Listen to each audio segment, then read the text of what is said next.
So since I recorded this video, many of you will know there are a bunch of fires down in Denmark. So I really feel for the people who are affected. Thankfully, the family farm wasn't affected, and neither was my mate's place. I just wanted to say I filmed this several weeks ago, and at the time it was honestly bucketing down with rain. The floor was sodden. In fact, I had several other videos planned to film, and I ended up just retreating and going home because I was just, everything I owned was drenched and there was mud everywhere, and it was I couldn't actually film. So look, I really feel for those who are affected, and good luck to everyone there. But I just want people to know that now is not the time to reproduce what I've just done, what I've just showing in this video. Do it another time. Concentrate on the recipe, not the location. Alright, let's get on with it. Cheers.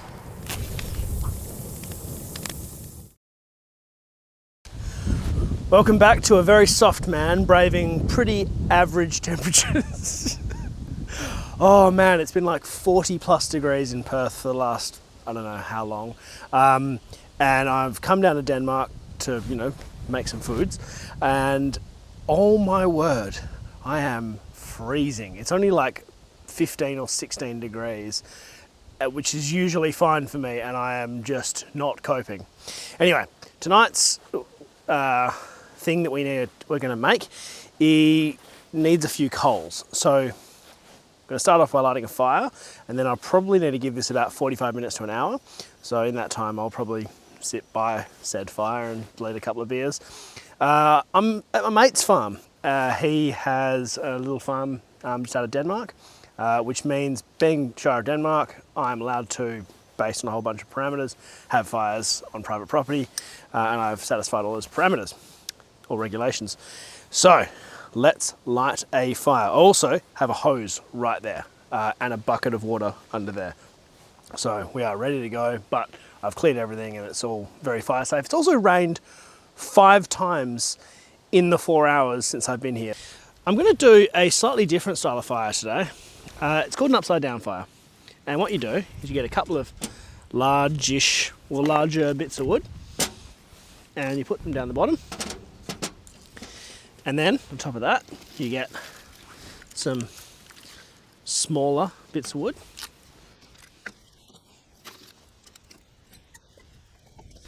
And then you get some smaller bits of wood. Slightly in the wrong order. Then you get some kind of tinder. Like that. Then you get your lighter. Now this is actually a new one I've just got. They sell these inserts, the butane inserts, and it makes this like a very powerful jet lighter, but it also means that the fuel doesn't evaporate. So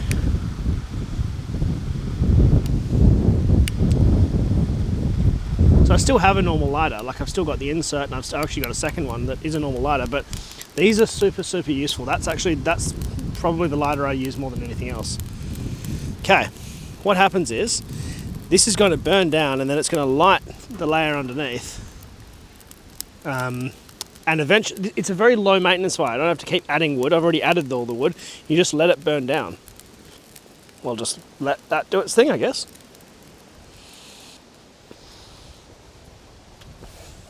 And while I'm waiting for that, rude not to. Oh, first beer of the day. And I've been at camp for, as I said, about 4 hours, and I've got to say I've been stinging for this.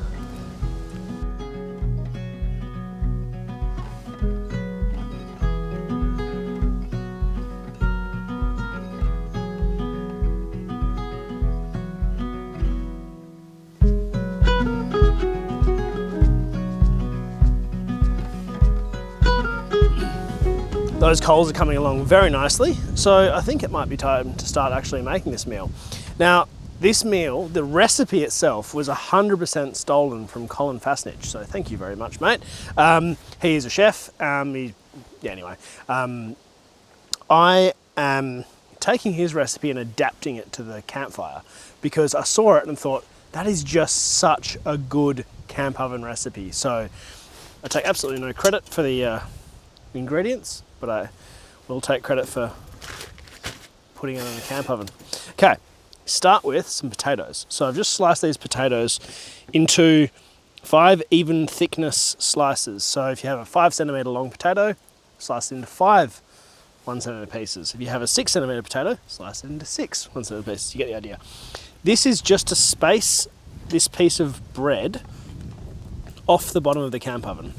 I'm going to chuck a tiny bit of olive oil in there, just so that they don't burn and stick to the bottom as badly as they ordinarily would. They will definitely still burn and stick to the bottom. Well, but actually not if I can avoid it. I think I can nail this so that they won't. Next, grab a lovely piece of sourdough. Got this from the local Denmark bakery. So I'm going to cut it. Okay. If you're doing this for a lot of people, just slice the whole thing in half. But it's just me, so I want 2 thighs because I'm feeling fat and sassy. 2 chicken thighs. So that's, yeah, they're pretty big. All right, I might cut it on an angle like this. No, I don't have a bread knife on me, but I have very sharp normal knives. As usual, any of the gear in this episode, if you do want links to it, instead of me answering 1,000 questions on the YouTubes, there is a gear page. And there's actually a gear page for not only my cooking and camping gear, but also one for everything on my car. It's a good sort of resource for the camping nerds, I think. Okay, I think that'll be enough. Let's get this ready to go. First thing to do is drizzle some olive oil on it. Then take some butter. You're supposed to have it like a bit soft, but realistically you're camping, you don't really have soft butter, it's in your fridge. So I'm just going to slice it and put it on. Then get some onion. So I've got a red onion, I'm going to take about a quarter of that. So we're sort of making like an oniony garlic bread sort of a base. Now with garlic bread obviously we need garlic, so that is, oh man, I've just been getting the most monstrous cloves of garlic. Oh no, okay, that broke in half. Okay, that's still a big clove of garlic, which is great, because I love garlic. So slice this up roughly.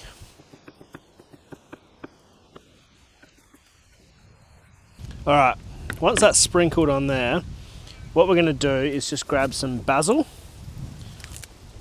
and chuck it. Oh, it's a little bit breezy this evening.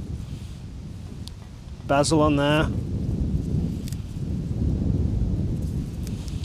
Now he adds some sage and some thyme as well. I have sage and thyme in my garden at home, and this may not surprise any of you to know that I forgot to get them. So, yep, that's happened, as usual. A little bit of rosemary, which I stole from someone's front yard, because I'm allergic to buying rosemary. Then some tarragon, which I did actually remember to get. I don't really use tarragon very often. It's used in some fancy sauces and stuff, but not sort of usually in my wheelhouse. If you can't get your hands on tarragon, probably just get some thyme and sage, and it'll do a very good job. A little bit more of that. Okay. Now, your chicken thigh. He uses bone in. I asked my butcher to remove the bone just to make it easier to eat at the end of the day. But you definitely want skin on chicken thigh. That looks fantastic, because the idea is that when this goes in, all of this top bit gets really crispy. Okay, a little bit of olive oil on top.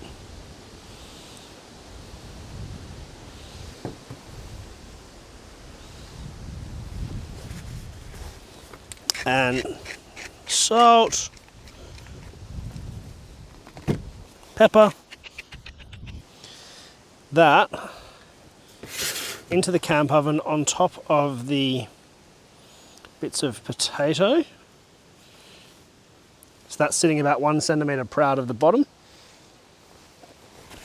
And I might just go and chuck a little bit of tarragon on top so that it bakes on.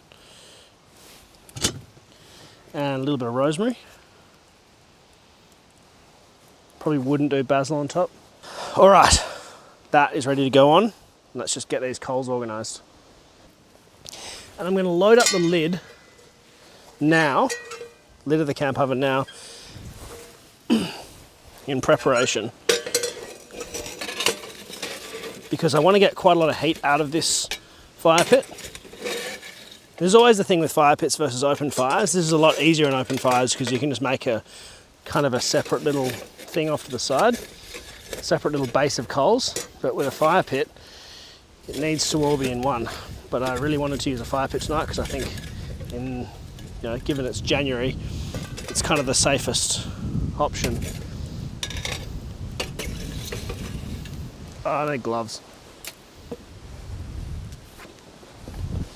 It's so much easier with gloves. Should be clear, these are very, very high quality gloves. Don't do this kind of stuff with normal welding gloves. You will get burnt. This is why I always have heat-proof tables.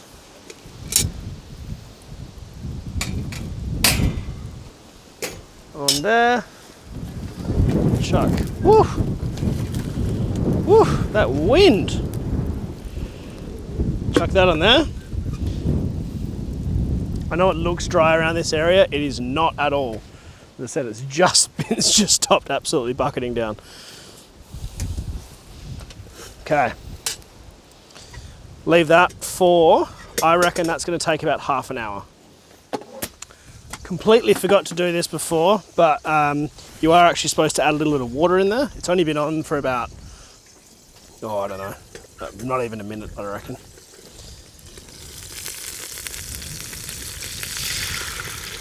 That'll stop the bottom from burning. It's probably half a cup of water. It's been on there for 10 minutes, and you can see it's already starting to burn on top. That means, because of the breeze here, this is really important. The amount of coals I had on top was appropriate if there was no breeze, but there is quite a lot of breeze. So the amount of coals on top probably need a half in order for me to cook this evenly and throughout. So I'll move some from some from on top to underneath now. So the reason that we're moving these is because the breeze fires up the coals and makes them a lot hotter. Like anything, you blow on a fire, that fire will amp up a lot. This is exactly the same.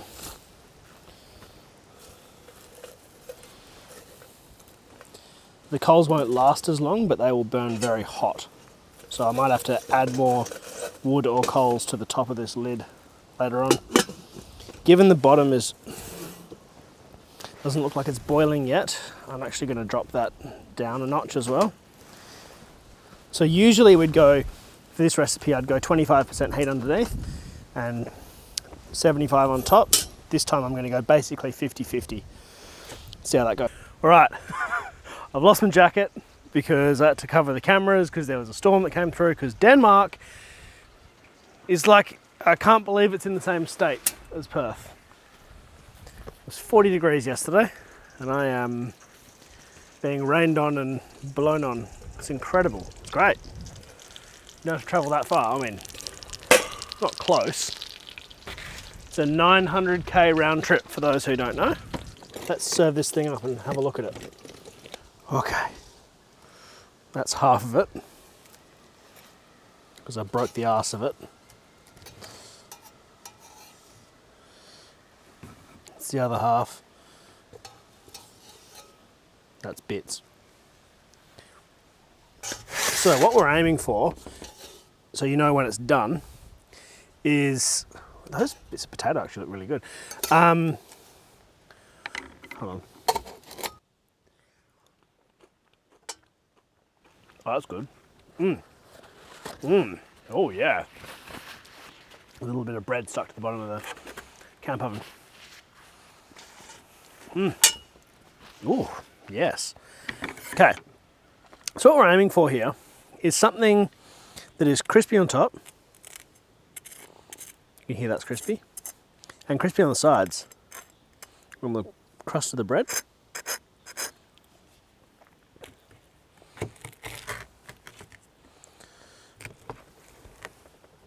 And soft in the middle.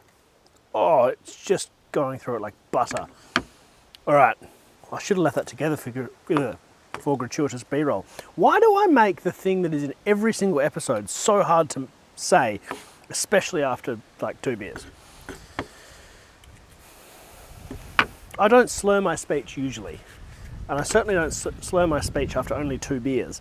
Yet, every single time I try and say that, I can't say it. I regret it. I regret nothing, sorry. A bit of lemon over the top. And I think this needs a bit of chili. I haven't tried it, but I think it needs chili. So, usually I practice my recipes. This one I just looked at and went, it's too good to not try. I'm just gonna give it a crack straight on camera, and that's pretty rare for me, but here we are. Oh, by the way, the final cook time was 50 minutes. So that's just because the wind was crazy, but go more on what it looks like. So go more on crispiness than time, because as we all know, your fire might not look like my fire and vice versa. No, not that one's better than the other. It's just that different conditions, different wood, different everything. Okay, gratuitous B-roll, and then let's try this thing. Oh, also, I did put a breadboard under my chopping board this time to keep everyone happy. I just said breadboard under chopping board. I meant to say tea towel under chopping board.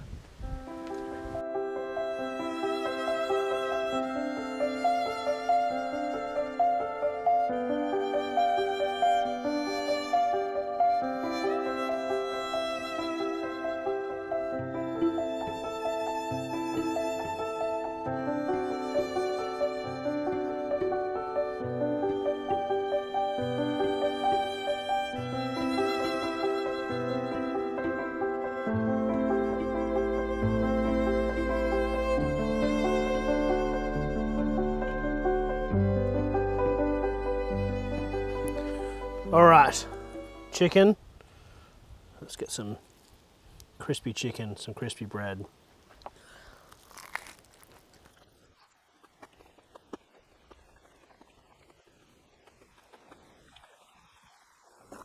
That was really good. Then I added the chili and it took it up again. Oh, that is special. That's just fantastic. The combination of textures is the main thing. It's that crispy and soft, like this is just sort of melted bread.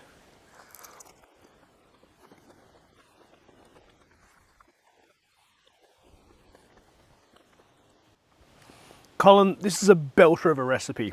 I've never met you. Wow, that's really, really, really good, hearty, homemade Irish recipe. I'm very impressed. I am definitely going to make this again. Wow, that's really good. Oh.